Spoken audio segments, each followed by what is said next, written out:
Innalhamdalillah nahmaduhu nasta'inuhu wa nastaghfiruh wa na'udzu billahi min sururi anfusina wa min sayyiati a'malina may yahdihillahu fala mudhillalah wa may yudlil fala hadiyalah. Asyhadu an la ilaha illallah wahdahu la syarikalah wa asyhadu anna Muhammadan abduhu wa rasuluhu alladzi la nabiyya ba'dah amma ba'd. Qatu iman Bapak dan Ibu yang dirahmati Allah, dan syukur kehadirat Allah yang Maha Ghafur. Kita bisa bertemu kembali ya dalam acara kajian Ba'da Zuhur. Insyaallah materi yang akan disampaikan mengenai ayat ya, satu ayat yang sering terlupakan. Yaitu surah Al-Baqarah 188. Ini para ulama ada yang masukkan, ada yang tidak ya. Tapi saya ambil pendapat para ulama yang memasukkannya ke dalam rangkaian ayat-ayat perintah saum, karena memang di akhir ayatnya pun masih ada relasi ya, masih relevan dengan 4 target pembinaan jiwa di bulan Ramadan, yaitu diakhiri dengan kalimat wa antum ta'lamun, tentang ilmu ya. Jadi ayat ini jarang dibahas dikaitkan dengan ibadah saum. Tetapi saya akan memperkenalkan pendapat para ulama ahli tafsir yang memasukkan ayat 188 di surah Al-Baqarah ini ke dalam rangkaian ayat-ayat perintah saum gitu ya. Nah, seperti biasa ini Bapak Ibu tidak boleh lupa ya, bahwasanya apa yang Allah harapkan dari orang yang saum itu tercantum di dalam kalimat ya di akhir-akhir ayat. Kalimat di akhir-akhir ayat ini dari surah Al-Baqarah 183 sampai 188, 6 ayat menyebutkan 4 sifat ya, takwa, ilmu, syukur, dan rusdun. Dan alhamdulillah sudah dibahas semuanya ya, sudah dibahas. Nah, lalu setelah 4 ayat pertama itu menyebutkan kata sifat yang berbeda, masuk ayat kelima itu 187 mengulang lafaz takwa ya. Sifat takwa diulang di 187. Nah, ayat 187 meskipun dia mengulang sifat takwa, tetapi pembahasannya tidak pernah dilewatkan. Karena ayat 187 ini berisikan tentang aturan saum di bulan Ramadan ya, yang mana aturan ini menjadi baru, menggantikan aturan-aturan saum sebelumnya ya. Yang dulu saum itu diawali dari Isya ya, sampai maghrib. Sekarang dengan Al-Baqarah 187 Allah Subhanahu wa taala mengizinkan kita untuk makan, minum, dan jima di malam-malam saum, dan melaksanakan saum tidak dari Isya tetapi dari sejak subuh ya, waktu subuh datang sampai maghrib. Jadi meskipun ayat 187 ini di belakang ya, bahkan terselang dulu ayat tentang doa 186, kemudian kata sifat yang dicantumkan di akhir kalimatnya juga mengulang ya, kata sifat takwa yang sudah Allah sebutkan di ayat 183 sebelumnya, tetapi penjelasan 187 tidak mungkin dilewatkan karena di sana ada hukum yang sangat penting ya bagi orang yang saum Ramadan. Nah, setelah itu ayat 188 ini yang sering dilewatkan ya, tidak dibahas. Padahal para ulama ahli tafsir seperti Imam Ali Ash-Shobuni ya rahimahullah itu mengkategorikan ayat 188 ini masuk ke dalam rangkaian ayat kewajiban saum ya. Termasuk nanti dalam penjelasan tafsir Imam Ibnu Katsir ya. Imam Ibnu Katsir pun menjelaskan apa yang penting dari ayat 188 ini. Nanti kita lihat ya korelasinya dengan ibadah saum dan 4 target pembinaan jiwa yang pernah kita bahas. Nah, jadi Bapak dan Ibu yang dirahmati Allah, ayat 188 ini unik ya. Karena Allah Subhanahu wa taala mengakhiri rangkaian perintah ibadah saum dengan larangan. Yang mana larangan ini ya saking hebatnya apa ya, daya rusaknya begitu. Larangan ini tentang 2 macam. Satu, persaksian yang dusta, ya, kebohongan. 2, harta yang haram. Nah, ini diwanti-wanti oleh Allah Subhanahu wa taala di ayat 188 supaya orang yang saum, yang beribadah di bulan Ramadan, ya, sholat, sedekah, ibadah lisan, zikir lisan, ya, sampai itikaf melatih apa namanya, ya, ibadah haji dan umroh begitu, itu bisa sia-sia apabila ayat 188 ini tidak diperhatikan. Maksudnya kita saum, kita ibadah di bulan Ramadan, tetapi harta yang kita makan masih tersisipi perkara-perkara yang haram. Saya yakin Bapak dan Ibu jamaah sekalian, kita semua insya Allah memiliki kasab, ya, usaha untuk mengumpulkan harta itu secara halal, ya, tidak ada keraguan, ya. Tetapi harta yang haram itu, ya, nanti datang kepada kita tidak selalu berupa akad yang jelas. Bisa juga berupa akad-akad yang syubhat, ya. Yang syubhat yang Bapak dan Ibu tidak menyadari bahwa ini haram, ya. Tidak menyadari dan kita makan. Nah, itu nanti bagaimana, ya? Apa namanya? Allah Subhanahu wa taala membersihkan itu dari Bapak dan Ibu, dari saya sendiri, dari kita semua. Kadang-kadang ada orang yang Allah berikan musibah. Apakah itu berupa penyakit, apakah itu berupa kerugian, ya. Misalkan nauzubillah kebakaran, kebanjiran, ya, kehilangan, apa saja, ya, yang menurut kacamata duniawi, menurut hitungan matematis kita rugi. Padahal Allah Subhanahu wa taala sedang membersihkan benda-benda yang berasal dari harta haram yang tidak kita sadari, ya. Nah, jadi 188 ini juga penting karena dia bisa merusak apa yang sudah kita bangun. Ya, di bulan Ramadan dengan saum dan seluruh ibadah tadi yang disebutkan, melatih takwa, meningkatkan ilmu, meningkatkan syukur, kualitas ibadah, dan berusaha untuk terus berdoa supaya mampu menjadi orang-orang yang rasyid, ya, menjadi mampu menjadi orang yang bisa mengidentifikasi, bisa mengkonfirmasi, bisa mengenali petunjuk ilahi dalam setiap kehidupan, ya, di keseharian kita. Itu orang-orang yang rasyid. Makanya apa yang dilakukannya selalu ada pada koridor keridhaan Allah. Nah, semua yang kita upayakan ini susah payah, ya, Bapak dan Ibu melatihnya di bulan Ramadan, lalu mengamalkannya di luar Ramadan, itu bisa rusak semua. Bisa rusak, ya. Ini daya rusaknya sangat hebat. Ayat 188 menginformasikan ada 2 hal yang bisa merusak target pembinaan utama kita ini, ya, yaitu persaksian dusta, ya, atau biasa berbohong, dan harta yang haram. Nah, ayatnya kan berbunyi seperti ini.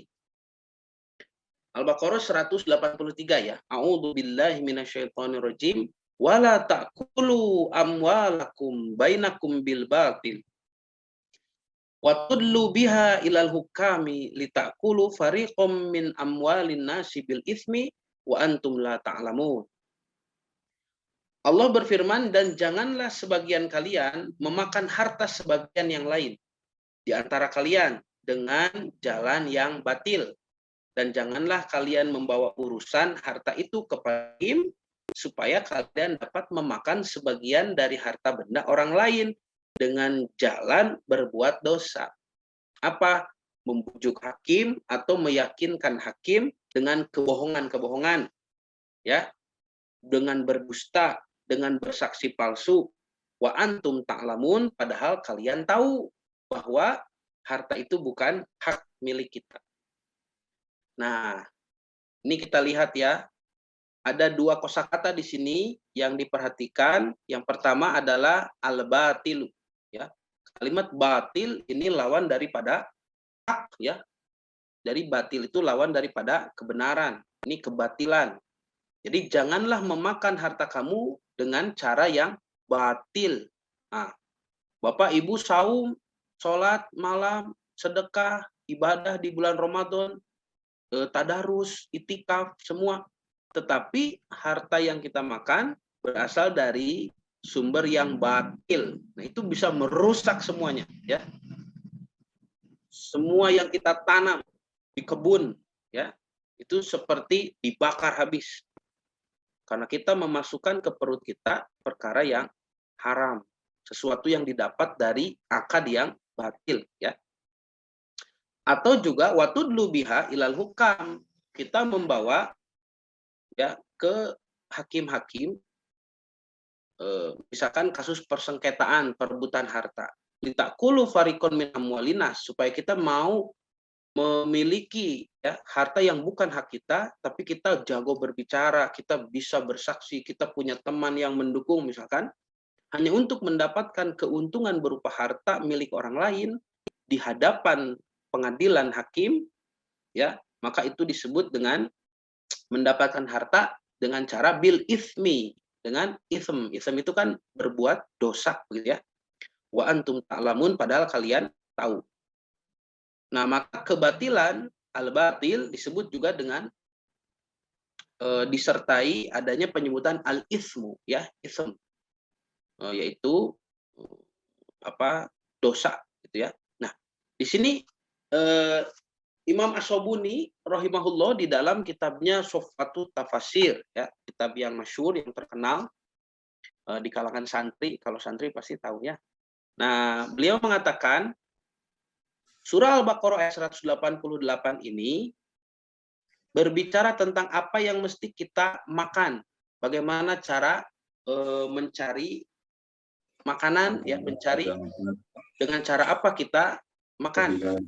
Tiba maka tidak ada seorang pun bisa menolak. Ya, kita di-mute dulu ya Bapak Ibu. Yaitu jangan makan dari harta yang diperoleh dengan cara yang batil. Nah, kebatilan itu di sini kita bisa saksikan bahwa Allah Subhanahu wa taala menyebutkan ada harta yang dikonsumsi secara batil, ya.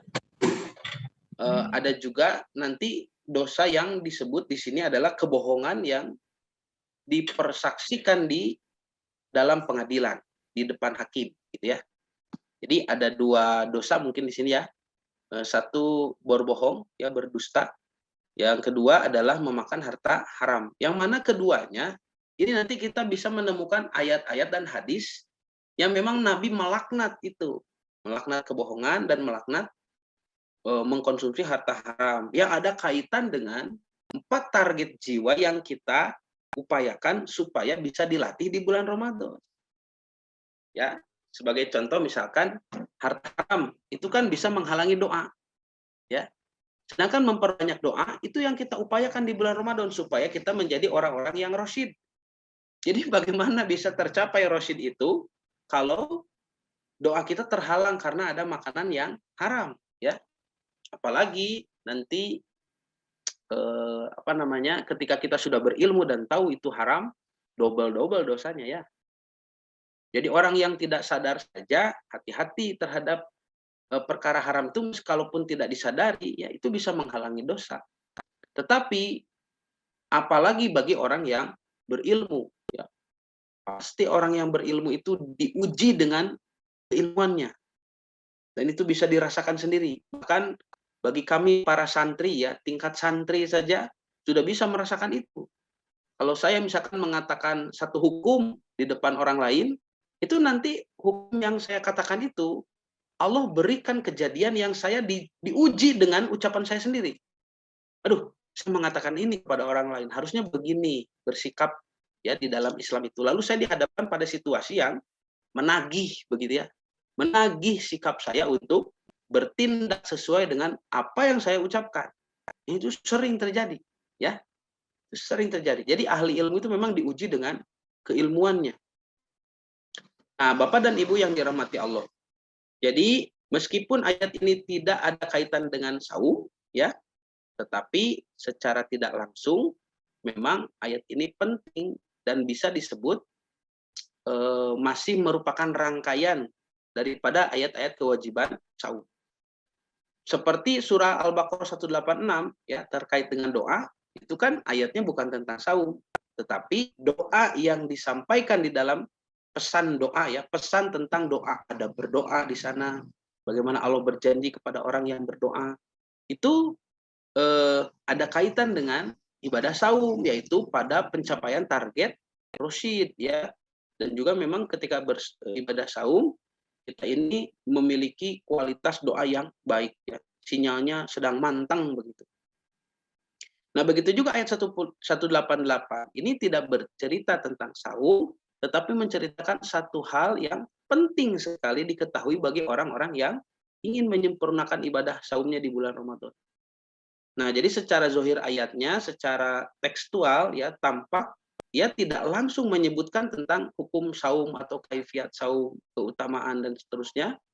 Tetapi padanya ada munasabah, yaitu keterkaitan ya, keterikatan dengan ayat sebelumnya, yaitu pada ayat 187 di mana Allah Subhanahu wa taala sudah menjelaskan hukum-hukum saum 187 dan membolehkan menikmati kesenangan, makan, minum, ya, dan juga menghampiri istri di bulan Ramadan. Nah, jadi kita dibolehkan makan, minum, silakan, ya, di malam-malam Ramadan. Lalu ditutup dengan penjelasan di 188 bahwa makan dan minumnya itu harus dengan cara yang hak, tidak boleh dengan cara yang batil. Nah, makanya nanti Bapak Ibu pun kalau sudah mendalami gaya bahasa Al-Quran ya, saya pernah mengatakan kalau muamalah makan minum itu tidak usah diperintah, tapi kita dibebaskan ya oleh Allah. Nanti ada larangan, tidak boleh makan ini, tidak boleh minum itu, gitu ya. Nah, tetapi kalau kita kaji nanti lebih dalam lagi, ada ayat yang memerintahkan makan dan minum. Padahal makan minum itu tidak usah diperintah pun manusia sudah makan dan minum. Tapi nanti ada ayat yang misalkan berbunyi, A'udzubillahi minasyaitonir rajim, wa kulu washrabu. Ya, makanlah dan minumlah, begitu. Nah, kata para ulama ahli tafsir, kalau ada perintah dalam muamalah, harusnya kan muamalah itu larangan, ya. Ini ada perintah. Ada apa? Artinya Allah Subhanahu wa taala ingin meluruskan muamalah itu. Wa kulu washrabu, makanlah, minumlah. Bukan semata-mata menyuruh makan dan minum, tetapi ada yang harus dibetulkan, ada yang harus diperbaiki dari makan dan minum manusia itu. Apa? Halalan thayyiban misalkan ya. Surah Al-Baqarah ya. Kulu washrabu halalan thayyiban. Makanlah dan minumlah yang halal dan yang thayyib, yang baik, tidak merusak kesehatan. Nah, maka kalau di ayat 188 ini berupa larangan karena memang muamalah itu pada dasarnya dibatasi dengan larangan. Nah, di ayat ini dijelaskan tentang makanan, yaitu larangan memakan harta dengan cara yang tidak hak ya, atau dengan cara yang batil, dan juga ada unsur ismun tadi ya, unsur berdosa. Karena orang beriman tidak layak. Ini kata Syekh Asyobuni tadi ya, masih Syekh Asyobuni, tidak layak untuk bersenang-senang dengan memakan harta yang haram. Tidak bisa. Makanya dosa besar Bapak misalkan kita minum khamar ya. Lalu dosanya bisa bertambah ketika kita bersulang. Karena dengan bersulang itu kita bersenang-senang dengan harta yang haram, dengan barang yang haram. Ya, minum birnya saja sudah berdosa.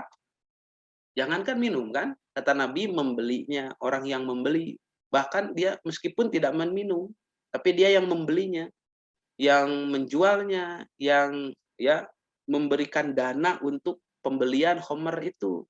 Nanti yang membukakan tutupnya, lalu juga sampai yang menuangkan ke dalam gelasnya, meskipun dia tidak minum, tapi dia berdosa. Sampai orang yang ikut duduk hadir di meja yang terhidang minuman keras.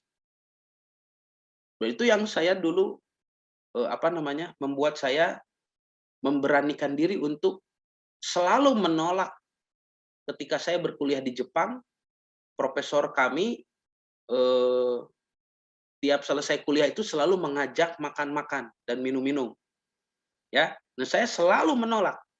Bagaimana dengan bahasa yang bisa dipahami, dimengerti? Saya dulu alasannya itu kerja sambilan, gitu ya. karena harus kerja sambilan, jadi mohon izin tidak bisa ikut minum-minum, makan-makan, minum-minum. Jadi selesai kuliah itu sampai sore, kita diajak untuk makan dan minum oleh profesor guru begitu ya.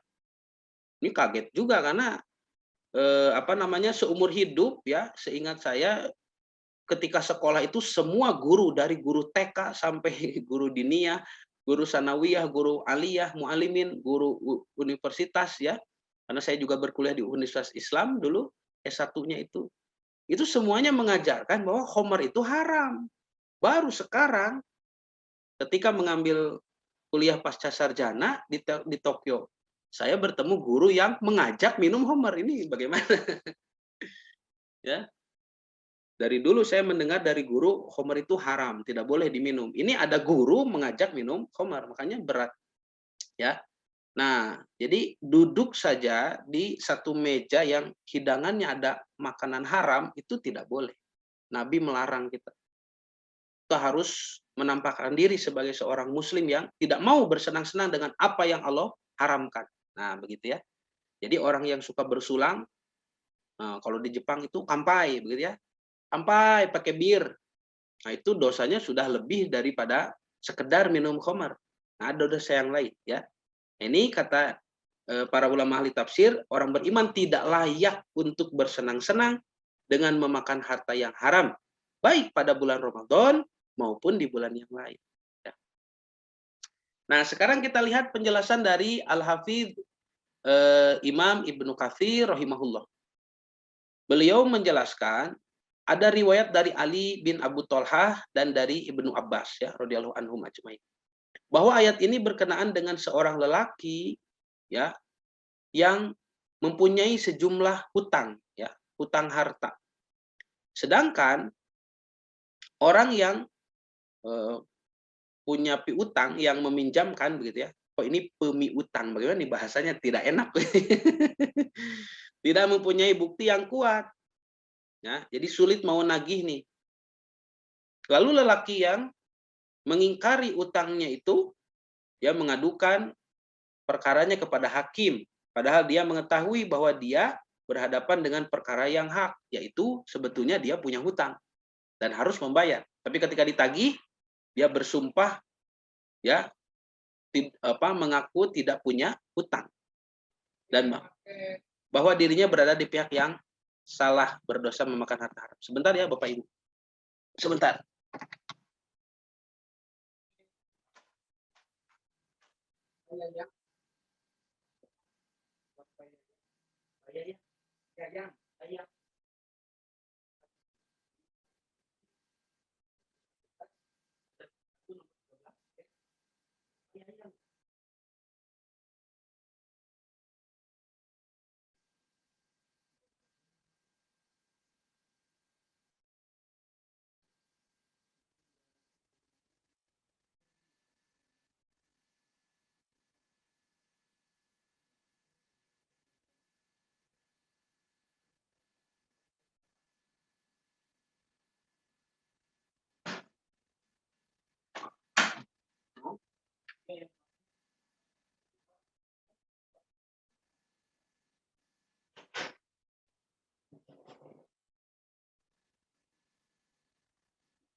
Oh, Ibu mungkin.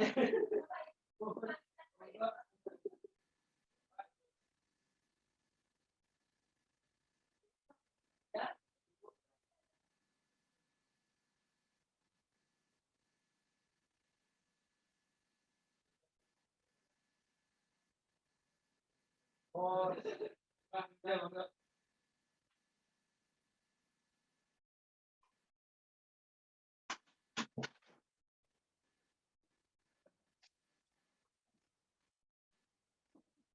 aduh, mohon maaf Bapak Ibu ya. Baik, jadi Imam Ibnu Katsir menjelaskan riwayat dari Ibnu Abbas dan Ali bin Abu Thalhah ya, bahwasanya ini sababun nuzul ayat tersebut. Jadi Bapak Ibu, sababun nuzul itu harus diluruskan ya, harus diluruskan. Sababun nuzul sering diartikan sebagai kisah yang menjadi latar belakang turunnya ayat. Begitu ya. sababun nuzul itu. Kalau banyak asbabun nuzul, begitu ya. Jadi sababun nuzul atau asbabun nuzul itu, apakah itu benar kejadian yang melatar belakangi turunnya ayat? Jawabannya benar. Tetapi jangan pernah diartikan bahwa ayat tersebut turun karena Allah terpaksa menurunkannya disebabkan ada kejadian itu. Saya ulangi ya. Sababun nuzul itu adalah kejadian yang melatar belakangi turunnya ayat. Betul, tidak salah. Tetapi jangan dianggap bahwa Allah terpaksa menurunkan ayat tersebut karena kejadian itu. Ya, bisa dipahami? Jadi Allah tidak terpaksa menurunkan ayat karena kejadian itu. Ini berapa banyak orang yang terlalu mengkultuskan seseorang yang menjadi penyebab turunnya ayat, misalkan sahabat Umar. Umar itu hebat. Kenapa? Berapa banyak ayat yang turun karena ide Umar. Bukan begitu ya. Pandangan yang tepat menurut para ulama ahli tafsir, wallahu a'lam, dan Allah yang lebih tahu, bahwa Allah lah sendiri yang sudah men-setting, menghendaki kejadian itu supaya terjadi, ya. Kejadian ini harus terjadi untuk menjadi latar belakang turunnya ayat. Jadi Allah sendiri yang menghendaki kejadian tersebut. Kenapa Allah menghendaki ada kejadian dulu sebelum turunnya ayat? Harus ada sesuatu yang terjadi supaya mudah dipahami ayatnya itu. Ya, contoh misalkan ya, Bapak Ibu misalkan kita flashback 3 tahun yang lalu sebelum ada corona, ya rame-rame ada virus begini. Misalkan sebelum ada rame pandemi, tiba-tiba Bapak dan Ibu melihat di televisi ada orang mengatakan, ingat jaga jarak gitu ya, cuci tangan pakai sabun begitu, ya, dan diam di rumah, jangan berkerumun misalkan begitu. Lalu orang itu tidak tahu ini ada apa, ya, tidak tahu ada kejadian apa, ya. Jadi sebelum rame virus itu kan tidak semua orang langsung tahu ya. Ada orang yang tahu belakangan misalkan ya, yang begitu, kurang update. Lalu melihat di televisi sudah ramai, apa ini? Pakai masker, cuci tangan, pakai sabun. Itu paling tertawa ya, melihat tiba-tiba melihat berita seperti itu, paling dia tertawa. Saya tidak disuruh pun cuci tangan begitu kan. Nah, tetapi ketika ada dulu kejadian yang dia pahami, oh katanya ternyata ada virus ya, dan virus itu begini dan begitu sifatnya, karena itu masker bermanfaat, karena itu cuci tangan bermanfaat, karena itu tidak berkerumun menjadi bermanfaat. Ini jadi bisa dipahami. Oh iya, ketika ada perintah seperti itu, maka mudah dipahami dikarenakan sudah ada gambaran di dalam benak itu situasi ini sedang apa dan apa yang diharapkan dari himbauan itu. Ya. Jadi Allah Subhanahu wa taala sudah memberikan dulu settingan supaya kejadian itu terjadi dan Allah yang menghendaki itu. Jadi jangan menganggap bahwa Allah memiliki keterpaksaan karena ulah makhluk begitu. Tidak ada yang bisa memaksa Allah Subhanahu. Allah itu mempunyai kitab sifat qiyamuhu binafsihi ya. Qiyamuhu binafsihi. Jadi berdiri sendiri ya. Al-iradah, maha berkehendak ya. Allah itu maha berkehendak. Jadi tidak ada yang bisa menuntut begitu. Ya, tidak ada yang menuntut. Makanya sababun nuzul itu adalah latar belakang yang menjadi latar belakang turunnya ayat ya. Kejadian yang menjadi latar belakang turunnya ayat. Betul. Tetapi bukan artinya Allah terpaksa menurunkan ayat 188 ini karena kejadian tersebut ya. Nah, hal yang sama juga diriwayatkan oleh Mujahid, Sa'id ibn Jubair, Ikrimah, Al-Hasan, Qatadah, As-Sadi, Muqatil ibn Hayyan, dan Abdurrahman ibn Zaid bin Aslam. Bahwa mereka pernah mengatakan, janganlah kamu membuat perkara sedangkan kamu mengetahui bahwa dirimu berada di pihak yang zolim. Tuh. Jadi Al-Quran tidak suka kepada orang yang memberikan pengakuan palsu, ya, padahal dia tahu bahwa dirinya tidak seperti itu. Ya. Jadi ini sesuatu akhlak yang Allah benci, tidak suka ya. Perkataan saksi persaksian bohong, perkataan dusta ya, bersaksi dengan kebohongan. Kita tahu kita salah, tetapi kita membela diri dengan argumentasi-argumentasi sedemikian rupa ya, sehingga kita selamat dari situasi yang tidak diinginkan. Padahal kita tahu kita salah. Nah, itu Allah tidak suka dengan sifat seperti itu. Ya. Seorang muslim dituntut untuk mengatakan kejujuran meskipun kebinasaan di depan mata. Kan itu Nabi SAW yang mengajarkan ya. Sampai Nabi mengatakan qulil haq walau kana murron ya. Katakan kebenaran meskipun itu pahit. Nah, murron itu pahit ya. Nanti ada nama orang disadur dari kata-kata murron. Dalam bahasa Ibrani itu mor gitu ya. Makanya jadi nama Siti Maryam. Nah, Siti Maryam itu memang dari kata murun, artinya pahit. Karena itu kejadian pahit, getir ya. Ibunya yang meminta anak laki-laki tapi diberi perempuan. Nah, Bapak dan Ibu yang dirahmati Allah, disebutkan di dalam hadis ya. Ini hadisnya dari Ummu Salamah radhiyallahu anha, bahwasanya Rasulullah SAW pernah bersabda, "Ala innama ana basyarun." Ingat, sesungguhnya aku hanyalah seorang manusia.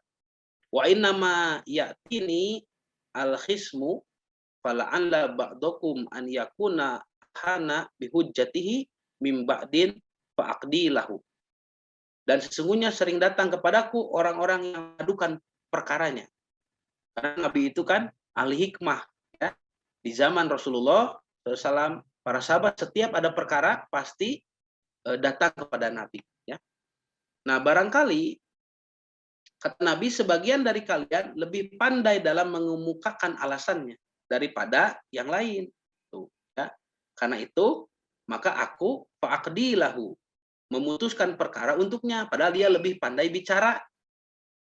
Artinya Nabi ini sedang baratu zimmah ya, melepaskan diri, melepaskan tanggung jawab dari orang-orang yang pandai bersilat lidah di hadapan Nabi bahkan. Sehingga Nabi karena manusia biasa, ketika tidak dibantu oleh informasi wahyu, Nabi pun tidak tahu mana yang jujur, mana yang bohong. Kalau tidak diberitahu oleh wahyu.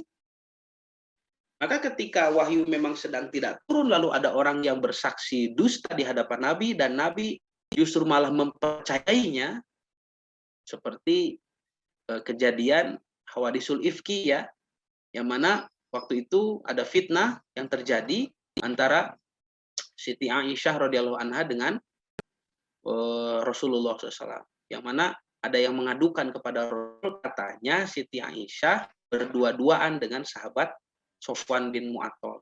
Padahal yang sebetulnya tidak seperti itu kan. Tapi karena wahyu ditahan, nah, Nabi pun tidak tahu ya. Nah, itulah Nabi bersabda, innama ana basyarun. Saya ini manusia biasa yang kalau tidak diberi wahyu tidak tahu apa-apa. Makanya disebut nabiun itu kan karena menerima wahyu. Nabaun itu nabaun, berita dari langit yang kalau turun ke bumi, penduduk bumi heboh. Makanya ada surah An-Naba ya.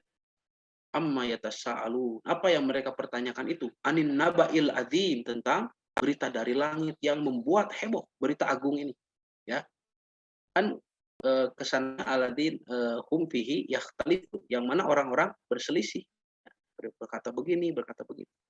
Nah, jadi Nabi kalau tidak diberi wahyu, tidak tahu ya, manusia biasa sejatinya begitu ya. Seorang Muhammad, orang Arab itu secara basyariahnya, makanya disebut innama ana basyarun.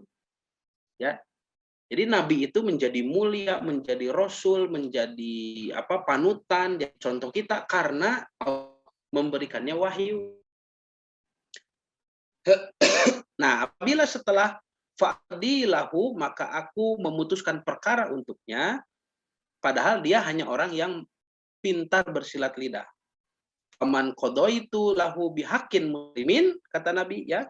Barang siapa yang telah kuputuskan buatnya menyangkut masalah hak seorang muslim, fa innama hiya qit'atun min nar.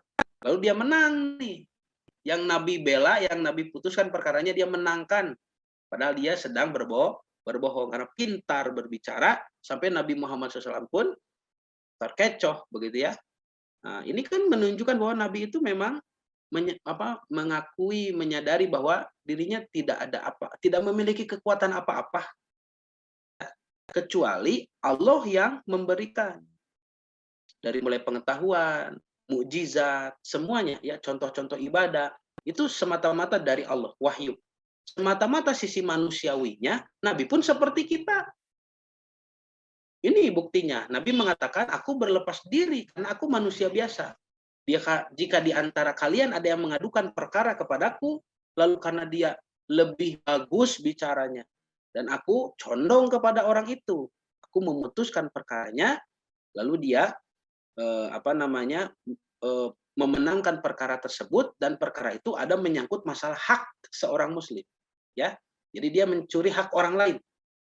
Kata Nabi, fa innama hiya qit'atun minnar, maka itu adalah merupakan sepotong api, ya, sepotong api dari neraka.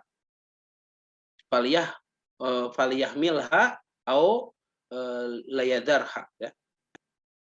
Maka hendaklah seorang menyanggahnya atau meninggalkannya. Jadi ini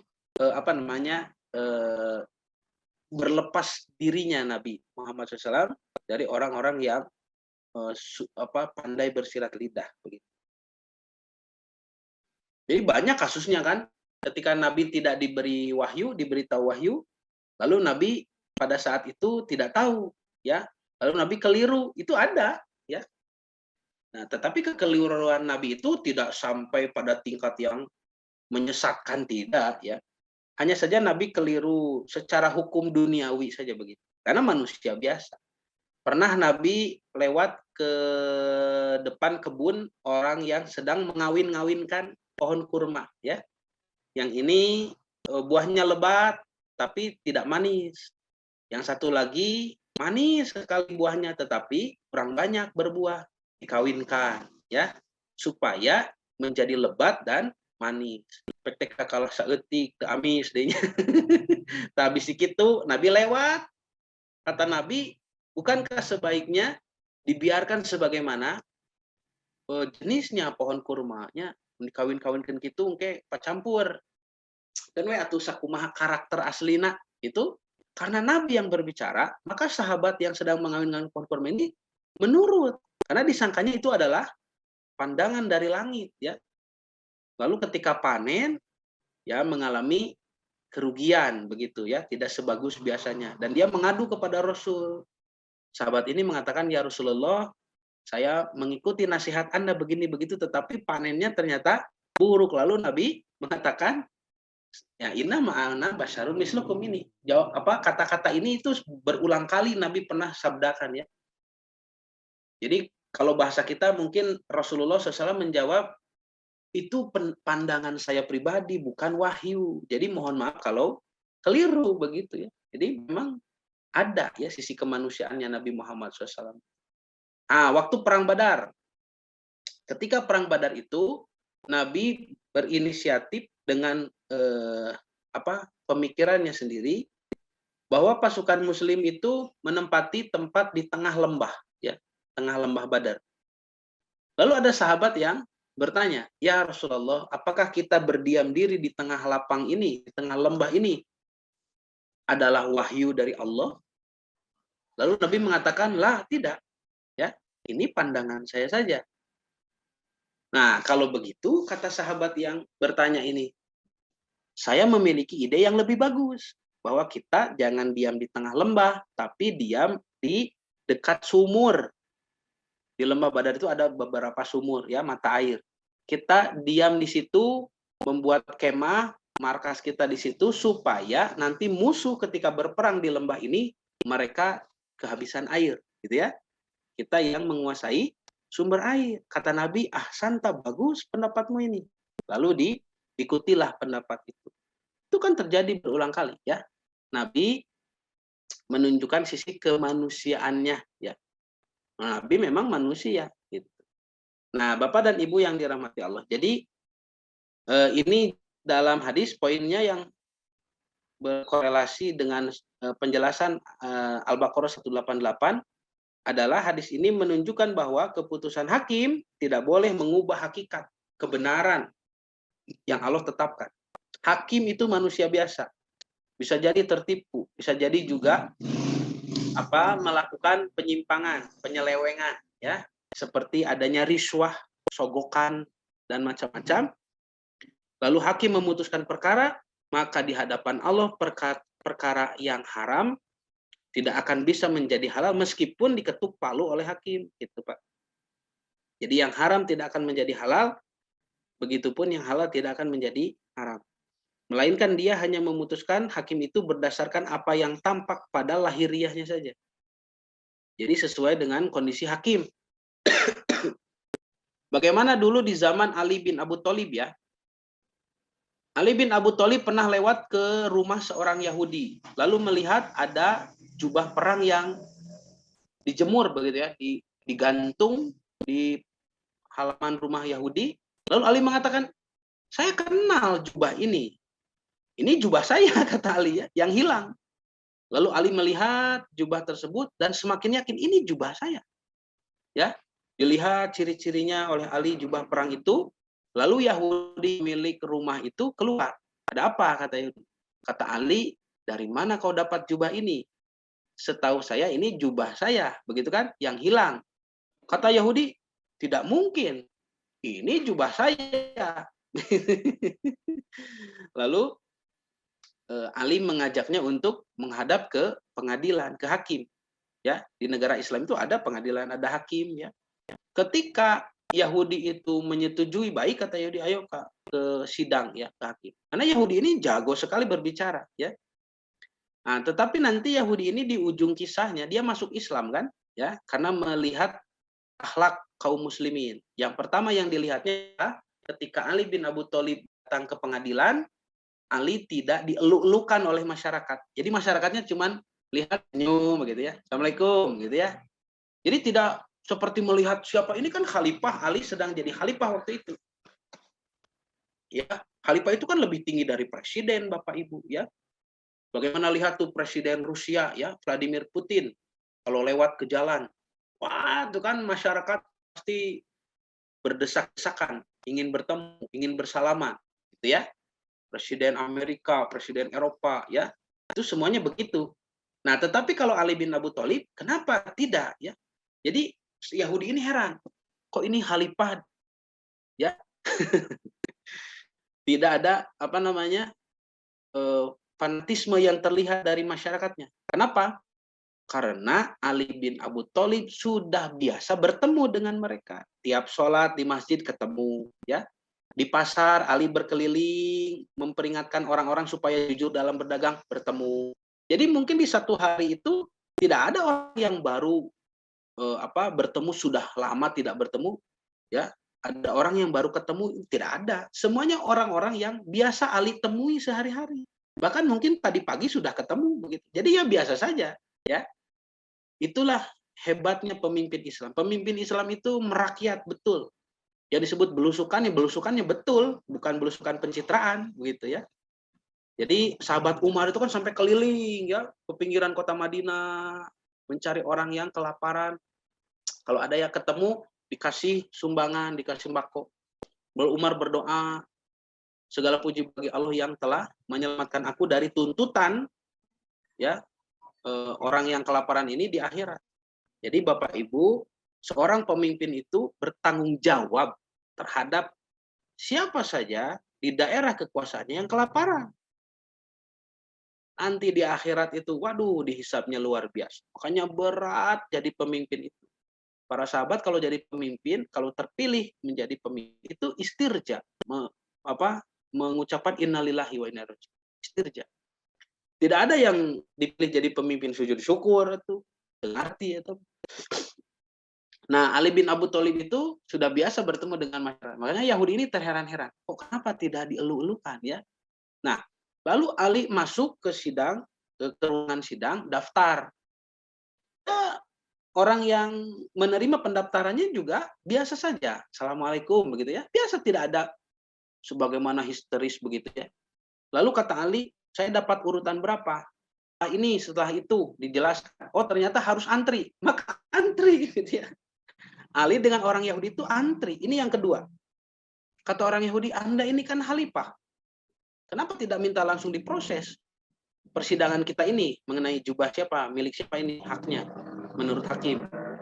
Kata Ali, semua sudah ada prosedurnya, harus ditempuh. Ali antri. So, kabayang Bapak, khalifah antri ya. Nah, setelah gilirannya masuk, Ali dan orang Yahudi itu berbicara kepada hakim. Kata hakim, ada apa, wahai khalifah? Khalifah juga kalau di persidangan yang mendengarkan hakim ya, tidak bisa sogok menyogok. Kata Ali, saya lihat jubah orang ini dan saya yakin ini punya saya. Lalu kata hakim, bagaimana? Menurut Anda, wahai orang Yahudi, kata orang Yahudi, tidak, ini milik saya ya.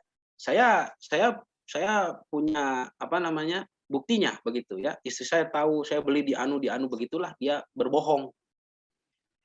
Kata Ali, saya juga yakin ini baju saya. Lalu kata hakim, sekarang bajunya milik orang Yahudi kan, si posisi kepemilikannya itu. Ali yang mengaku berarti. Makanya Ali yang harus menghadirkan saksi. Siapa saksi Anda? Kata hakim. Wahai khalifah, siapa saksi Anda? Kata Ali, yang tahu baju ini cuman Fatimah, ya, istri saya, dan Hasan Hussein, anak saya. Saksi itu kan harus berapa? 4 ya. 4 orang saksi, betul. Nah, kalau salah mohon dikoreksi. Saksi itu harus 4 dan semuanya laki-laki. Kalau perempuan harus 2 orang banding 1 laki-laki. Ini hanya ada laki-laki 2, Hasan Hussein, dan perempuan 1, kurang ya. Kurang saksinya. Maka Ali tidak bisa menghadirkan saksi. Lalu kata hakim, wahai khalifah, mohon maaf karena saksi yang Anda sebutkan ya kurang dalam ketentuan hukum, mencapai ketentuan hukum. Maka diketuk palulah oleh hakim bahwa baju ini tetap milik orang Yahudi. Lalu Ali bilang, ya silahkan saja, karena kalau sudah begitu. Sudah. Nah, perhatikan di sidang ini. Ini kan hakim yang menentukan. Hakim menentukan baju ini milik Yahudi. Itu kan ketentuan yang secara hakikat salah. Kan? Karena ini bajunya Ali. Ya.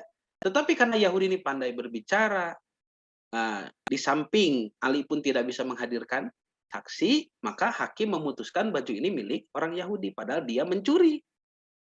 Ya.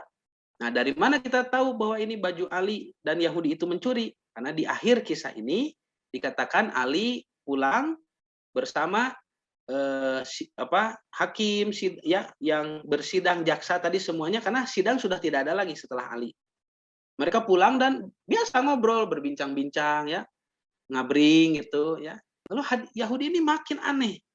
Ya, kata Yahudi, tidak ada dendam, tidak ada marah, tidak ada gengsi, terhina saya kalah di persidangan. Kenapa tidak begitu katanya?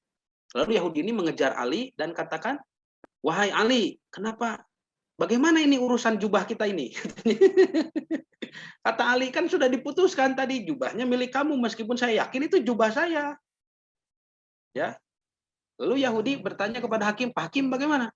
Kan tadi sesuai yang diputuskan di dalam. Ya, jubah Anda. Lalu Yahudi itu mengaku, sebetulnya demi Allah saya mencuri jubah ini dari jemurannya Ali, ya. Jadi dia mencuri memang. Lalu dia bersyahadat ya, karena takjub dengan akhlak orang-orang Islam, kejujurannya begitu. Nah, itu diantara contoh ya, bagaimana hakim itu tidak bisa merubah hakikat yang benar dan yang salah ya. Tidak menjadi keputusan mutlak begitu ya. Apabila ketika dalam prosesnya misalkan orang yang zalim lebih mendominasi. Bisa paham ya maksud saya? Jadi hakim itu hanya menilai lahiriah saja. Zohirnya, apa yang nampak, argumentasi. Hakim tidak bisa membelah dada manusia. Tidak bisa membaca mana yang benar, mana yang bohong gitu. Makanya keputusan hakim itu adalah keputusan basyariah, keputusan seorang manusia. Maka Al-Quran menuntut kita supaya tidak bersaksi dengan kesaksian yang palsu. Karena hakim pasti tertipu. Makanya yang berdosanya bukan hakim. Yang berdosa nanti yang bersaksi palsu itu. Nah, maka ayat tersebut, janganlah sebagian kalian memakan harta sebagian lain, ini ya, terus dengan batil dan dengan dosa padahal kalian mengetahui, kata Imam Ibnu Katsir, yakni kalian mengetahui kebatilan dari apa yang kalian dakwakan, nyatakan ya, pernyataan kita, dan kalian palsukan melalui ucapan kalian. Ya, bersaksi bohong, berkata dusta, itu hati-hati. Ayat dan hadis ini menunjukkan bahwa keputusan hakim tidak boleh mengubah hakikat sesuatu. Dengan kata lain, tidak dapat mengharamkan yang halal dan tidak pula menghalalkan yang haram. Sudah ini ya tadi ya. Untuk itu, apabila keputusannya sesuai dengan hakikat permasalahan, memang demikianlah yang diharapkan. Tapi jika keputusannya itu tidak sesuai dengan hakikat permasalahan, maka si hakim hanya memperoleh pahalanya, memproses dengan kadar kemampuannya sudah. Sedangkan yang menanggung dosanya ialah pihak yang memalsukan tanda bukti dan melakukan kecurangan dalam perkara tersebut. Itu ya. Nah, ini kok kadiri. Nah, di sini Qatadah mengatakan, Qatadah itu ulama ahli tafsir kalangan tabi'in ya, muridnya sahabat ya. Kata Qatadah, ketahuilah hai anak Adam, wahai manusia, bahwa keputusan qadi ya, sama dengan hakim lah, qadi juga ya, tidak menghalalkan yang haram bagimu dan tidak pula membenarkan perkara yang batil. Sesungguhnya dia hanya memutuskan berdasarkan apa yang dia lihat melalui kesaksian para saksi. Qadi adalah seorang manusia. Dia terkadang keliru dan terkadang juga benar. Ketahuilah bahwa barang siapa yang diputuskan satu perkara untuk kemenangannya dengan cara yang batil tapi maka perkaranya itu masih tetap ada hingga Allah Subhanahu wa taala menghimpunkan di antara kedua belah pihak itu di hari kiamat. Artinya sidangnya belum selesai. Sidang-sidang yang dipenuhi dengan kecurangan ya, itu belum selesai. Selesai itu di dunia melalui ucapan hakim, tapi di akhirat Allah akan melanjutkan persidangan itu. Nanti manusia akan sangat malu, terhina di hadapan Allah ya, karena dia berani berbohong ketika di dunia. Lalu Allah akan memutuskan perkara buat kemenangan orang yang hak atau orang yang batil itu dengan keputusan yang lebih baik daripada apa yang telah diputuskan buat kemenangan si batil atas pihak yang hak waktu di dunia. Nah, ini gambaran saksi palsu sangat tidak disukai oleh Allah. Jadi Allah tidak butuh nanti ibadahnya ya. Orang-orang yang bersaksi palsu, berkata dusta, berbohong, memanipulasi data untuk kepentingannya, percuma, Allah tidak butuh ibadahnya. Dan bahkan itu pun bisa menghalangi seluruh doa yang dipanjatkan. Nah, misalkan ini ya, ini dulu hadisnya. Hadis riwayat Imam Bukhari rahimahullah. Sebentar. Sudah 1:30 ya. Sebentar lagi ya, sedikit lagi. Man lam yada qaula zur. Barang siapa yang tidak menahan atau meninggalkan ucapan zur. Qaulu zur itu adalah berkata dusta dan buhtan. Buhtan itu menuduh ya. Memfitnah kalau bahasa Indonesia. Ya, kalau dalam bahasa Arab buhtan, menuduh. Jadi barang siapa yang tidak meninggalkan qaulu zur, dusta atau menuduh, wal amala bihi ya, dan malah mengamalkannya ya, falaisa lillahi hajatun, tidak ada urusan bagi Allah fi an yada'a ta'amahu wa syarabahu, ketika dia menahan makannya dan minumnya. Artinya saum. Jadi orang yang saum, orang mukmin beriman, beribadah, lalu dia berdusta, lalu dia bersaksi palsu ya, atau dia memfitnah, buhtan, menuduh, maka Allah tidak butuh dengan ibadah. Ya, ibadahnya tidak akan diterima, ya, ibadahnya akan ditolak dan dia mendapat dosa besar. Nah, jadi falaisa lillahi hajatun, ya, maka tidaklah bagi Allah ada kebutuhan. Itu ya, ada kebutuhan, tidak ada kebutuhan dari dia menahan makan dan minum. Kebutuhan Allah tah, kanu saum tapi nggak bohong. Nah, maka tadi saksi palsu ya sudah bohong. Sekarang karena tadi saksi palsunya menghasilkan harta milik orang lain dimakan oleh dia, sehingga itu jadi harta yang haram. Nah, apa dampak dari harta haram? Ini lihat, satu, makanan haram mempengaruhi doa, menghalangi. Tidak bisa, ya. Doanya terhalang. Mana dalilnya? Ini. Nabi bersabda, kita langsung ya terjemahnya. Wahai sekalian manusia, sungguh Allah itu thayyib, ya. Jadi innallaha thayyibun la yaqbalu illa thayyiban. Allah itu maha baik dan tidak menerima kecuali sesuatu yang baik, ya. Dan Allah tidak akan menerima melainkan dari yang baik. Dan sesungguhnya Allah telah memerintahkan kepada orang mukmin seperti yang diperintahkannya kepada Rasul, yaitu firman Allah, ya ayyuhalladzina amanu kulu min thayyibat, gitu ya. Ma razaqakum ma razaqnakum. Makanlah wahai orang beriman, wahai ya. Oh, di atas dulu ya, mohon maaf. Ya ayyuhar rasul kulu min thayyibati wa'malu sholihan. Inni bima ta'maluna alim. Wahai para rasul, makanlah makanan yang baik, maksudnya yang halal, dan kerjakanlah amal soleh. Ya, sesungguhnya aku maha mengetahui apa yang kamu kerjakan. Nah, kemudian waqala dan firman Allah, ya ayyuhalladzina amanu kulu min thayyibati ma razaqnakum. Wahai orang beriman, makanlah dari apa yang kami rezekikan kepada kalian dari yang baik, ya, min thayyibat. Sumatakaro rajula yutilu safaro ash'atha akbaro yamuddu yadaihi ila samai ya rabbi wa mat'amuhu haramun wa mashrabuhu haramun wa malbasuhu haramun wa ghudhiya bil haram fa anna yustajabu lidalik, kata Nabi, ya.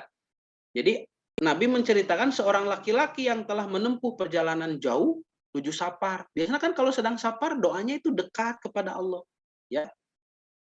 Sehingga rambutnya kusut, masai dan berdebu, acak-acakan, kucal begitu ya. Kulehe kalau orang Sunda bilang kulehe. Orang itu mengangkat tangannya ke langit seraya berdoa, wahai Tuhan kuat, ya Robbi ya Robbi ya Allah. Ngadoa tujuh safar sok, ya. Apa namanya? Doanya itu harusnya tinggi, ya. Level tingkat munajatnya itu sinyalnya sedang tinggi kalau orang yang safar, yang sedang dalam perjalanan itu dekat sekali dengan Allah, ya. Tetapi mat'amuhu haramun, kata Nabi. Makanannya dari barang yang haram tuh. Wa masyrabuhu haramun, minumannya pun haram. Wa malbasuhu haramun, dan pakaiannya pun haram.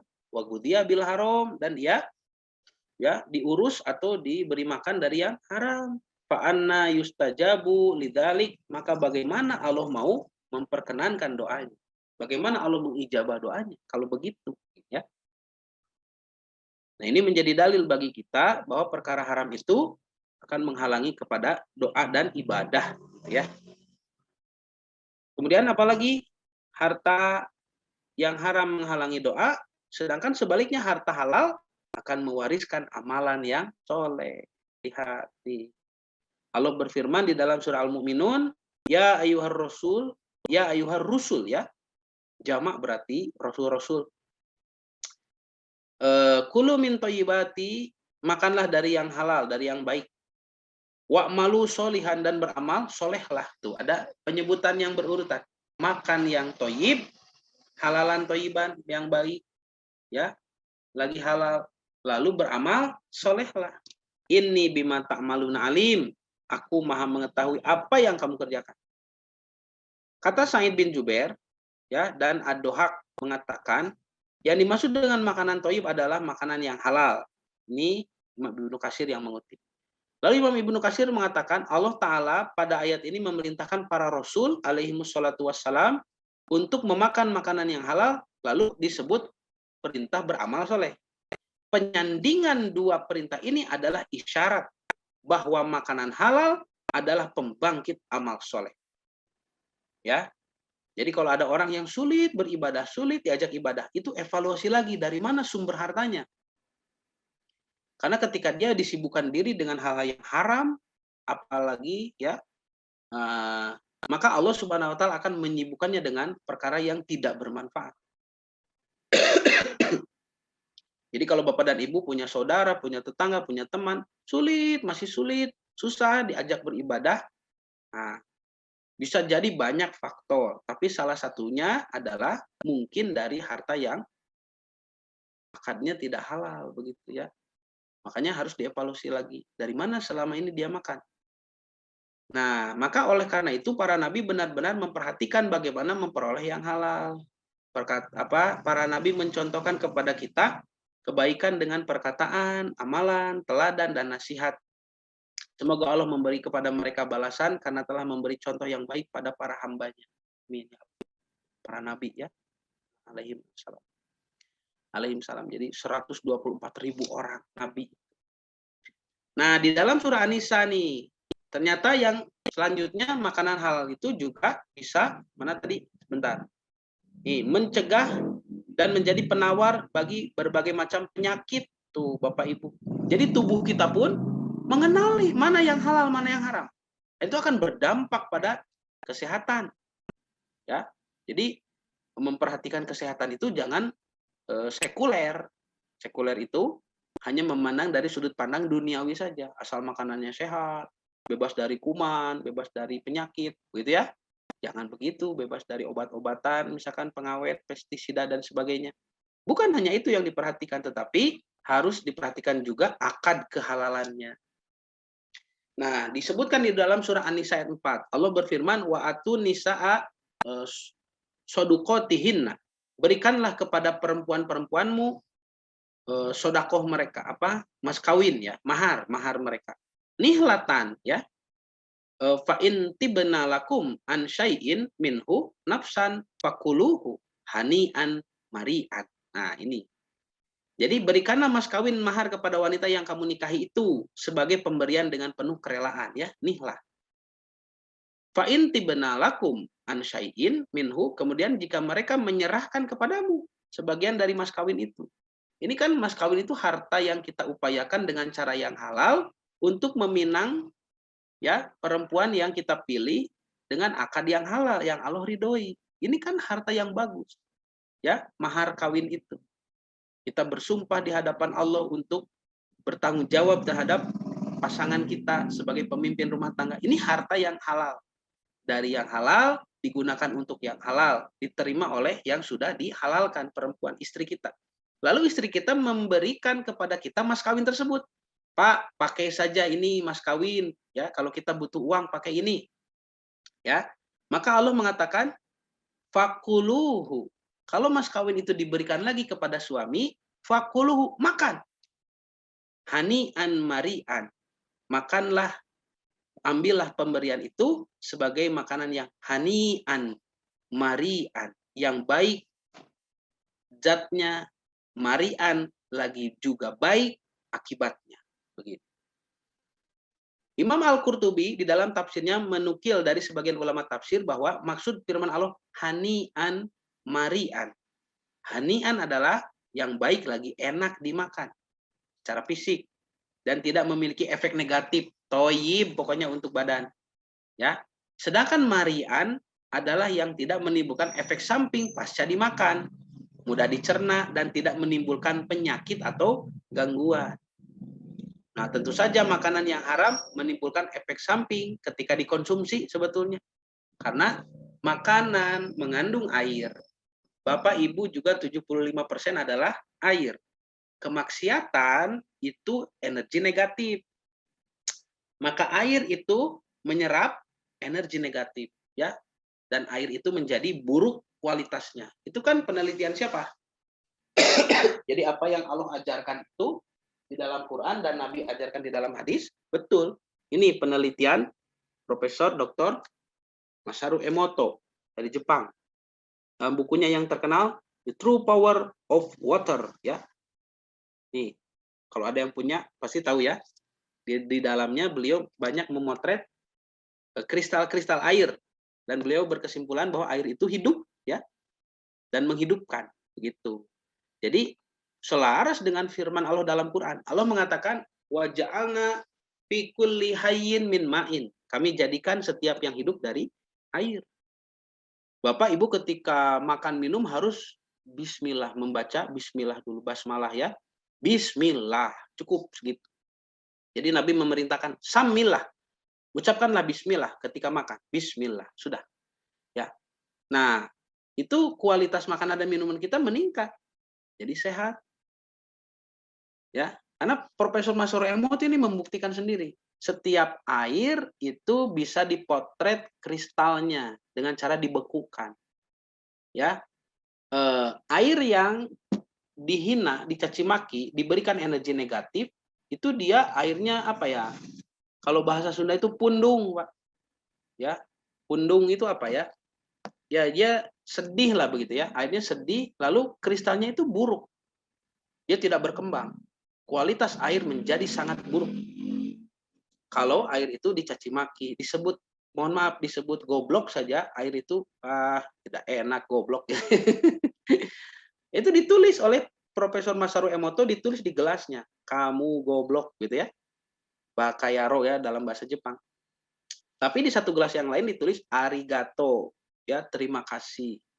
Nah, air yang ditulis terima kasih itu ketika dipotret kristalnya setelah membeku, dia membuat kristal yang sangat indah gitu ya. Jadi tentu saja kalau harta haram itu adalah akad yang bersifat negatif.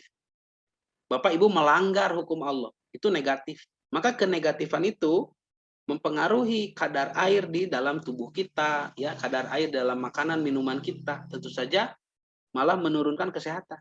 Itu hebatnya hukum Islam ya. Jadi bukan hanya semata-mata keimanan, wah nu haram jadi penyakit, nu halal sehat. Tidak. Mungkin bisa penyakit itu faktornya banyak ya. Tidak selalu dari yang halal yang haram, ada banyak. Tetapi yang halal dan haram mempengaruhi penyakit itu sudah pasti. Jadi kalau ada orang yang sakit lalu disimpulkan, wah makanannya haram ya, tidak bisa begitu kan? Karena ada faktor yang lain ya. Ya. Jadi penyakit itu kan ada faktor internal, faktor eksternal. Misalkan faktor internal, yaitu tadi kualitas hati, ya, stres, begitu, banyak maksiat, banyak terganggu, tidak tenang, termasuk mengusahakan yang haram. Ada juga faktor eksternal kan faktor luar, seperti ada bakteri, virus, ya, yang terhembus atau terhirup, ya. Kenapa Allah menghadirkan seperti itu? Karena eh, misalkan untuk apa namanya membersihkan dosa seseorang. Jadi tidak selalu yang sakit itu diartikan makanannya haram, tidak begitu ya. Tetapi keharaman makanan bisa mempengaruhi kesehatan, begitu. Tetapi tidak semua yang sakit itu pasti makanannya haram, tidak begitu. Ya. Nah, maka hanian marian ini ya bentuk isyarat dari Quran bahwasanya harta yang halal itu akan menjadikan dampak yang baik bagi kesehatan. Tentu saja makanan yang haram menimbulkan efek samping ketika dikonsumsi. Oleh karenanya, jika kita sering mengidap berbagai macam penyakit, maka koreksilah makanan kita. Sesungguhnya yang baik tidaklah mendatangkan kecuali kebaikan. Nah, ini ada ucapan Abu Bakar As-Siddiq radhiyallahu anhu, ia berkata, "Man nabata lahmuhu minas suhti ya fannaru aula bihi." Siapa yang dagingnya tumbuh dari pekerjaan yang haram, ya, yang tidak halal, fannaru aula bihi, maka neraka lebih pantas baginya. Tuh ya. Nauzubillah min dzalik. Jadi Bapak Ibu, sudah ya ini rangkaian target makosid amah atau target utama pembinaan jiwa ya 183 sampai 188 semuanya berkorelasi. Jadi takwa diupayakan, ilmu, syukur dan rasyid. Lalu keempat hal tersebut jangan dirusak karena kita berdusta. Karena Allah tidak butuh kepada ibadah orang yang suka berdusta. Apalagi saksi palsu di pengadilan. Itu dusta yang diikrarkan, dinyatakan di hadapan orang banyak. Lebih besar lagi dosanya. Dan juga terhadap harta yang haram. Ya, hati-hati kepada harta-harta yang haram. Jangan sampai dimakan oleh kita, apalagi oleh pasangan dan keturunan kita. Karena itu bisa menjadikan penyakit bagi tubuh dan juga bisa menjadikan dosa besar bagi amalan-amalan kita yang Allah pun nanti menghapus ya pahala dari amalan. Jadi diganti dengan dosa ya. Makanya apa yang kita upayakan di bulan Ramadan meningkatkan takwa, ilmu, syukur dan rusdun itu semuanya sudah ya tidak bermanfaat kalau ada harta haram yang kita makan ya. Nah, maka mudah-mudahan Bapak dan Ibu kita semua ya khususnya bagi saya sendiri diberikan kekuatan oleh Allah Subhanahu wa taala untuk senantiasa menjaga diri dari ucapan dusta ya, apalagi sampai bersaksi palsu juga menjaga diri dari harta ya, pendapatan dari akad-akad yang tidak dihalalkan oleh Allah Subhanahu wa taala ya, dari harta yang haram. Nah, mudah-mudahan apa yang disampaikan kali ini menjadi tambahan ilmu yang bermanfaat khususnya bagi saya sendiri dan menjadikan motivasi beribadah kepada Allah lebih tinggi ya. Insya Allah kita bertemu lagi di pertemuan selanjutnya. Tapi sebelum itu ada apa ini di kolom chat ya. Nah, ya, apa? Pertanyaan dari Bapak Sri Wibowo Herlambang. Apakah khusus makanan yang masuk ke dalam tubuh seperti minuman, obat, suplemen, vaksin, dan lain-lain juga harus halal? Ya. Seringnya dibolehkan dengan alasan darurat, kriteria darurat itu bagaimana? Ya. Ya betul ya. Pokoknya harta halal itu kan tidak terbatas pada makanan. Pakaian juga ya. Jadi pakaian itu tidak masuk perut, tapi kita pakai. Nah, seperti perhiasan perempuan yang belum dizakati. Ya, ibu pakai emas tapi belum dizakati. Kata Nabi, lemparkan ya perhiasan dari api neraka Nabi, dilemparkan. Ya, pernah itu galang sahabiat yang dilemparkan oleh Nabi karena itu bagian dari neraka. Jadi betul ya, termasuk apa saja yang Bapak dan Ibu konsumsi, bukan hanya makanan, minuman, semuanya ya, termasuk obat-obatan ya. Dan nanti obat-obatan yang mengandung sesuatu yang haram, misalkan mengandung apa, begitulah ya, mengandung alkohol, mengandung babi, apa segala macam, dengan alasan darurat. Darurat itu nanti ada ukurannya ya. Darurat itu ada ukurannya. Ini kalau dijelaskan panjang lagi. Ya, tapi darurat itu, jadi kalau tidak melalui itu, tidak ada cara lain. Gitu. Nanti mengganggu yang apa? Hibdudin, hibdun nafas ya, hibdun nasal. Jadi pokoknya tidak ada cara lain. Selama masih ada cara yang lain, itu kategori daruratnya dipertanyakan ya. Misalkan meningkatkan imun apakah harus dengan vaksin? Satu-satunya ternyata ada cara yang lain, cara tradisional ya. Bisa ditempuh, bisa, berarti tidak masuk darurat ya. Nah, masih ada opsi yang lain. Dan nanti kalaupun hanya ada satu-satunya opsi, tapi dilihat juga kepentingannya apa ini, ya. Nah, Ibu Bapak, misalkan minum obat yang mengandung sesuatu yang haram, karena mau jalan-jalan misalkan ini, itu bukan darurat ya. Jadi darurat itu perspektifnya ibadah, ya ibadah Bapak Ibu ya. Seperti ketika kita mau berangkat haji begitu, kan harus divaksin apa? Vaksinnya itu meningitis ya. Itu kan dianggap darurat karena kalau tidak divaksin itu tidak bisa beribadah haji. Nah, itu baru darurat ya. Jadi darurat itu mengancam keselamatan agama, mengancam keselamatan jiwa, mengancam keselamatan akal, mengancam keselamatan harta, mengancam keselamatan keturunan, itu darurat ya. Jadi ada konsepnya begitu. Itu ya Bapak, mudah-mudahan kita terhindar dari perkara-perkara yang haram dengan alasan darurat yang tidak dimengerti, tidak masuk pada urusan darurat. Ya, sekian dulu Bapak dan Ibu yang bisa disampaikan. Saya kembalikan kepada Ustaz Gofur ya. Aku qouli hadza wa astagfirullah li wa lakum. Enggak, Ustaz. Baik, kita tutup dengan doa kifaratul majelis. Alhamdulillahirabbil alamin. Subhanakallahumma wa bihamdika asyhadu an la ilaha illa anta astaghfiruka wa atubu ilaik. Assalamualaikum warahmatullahi wabarakatuh.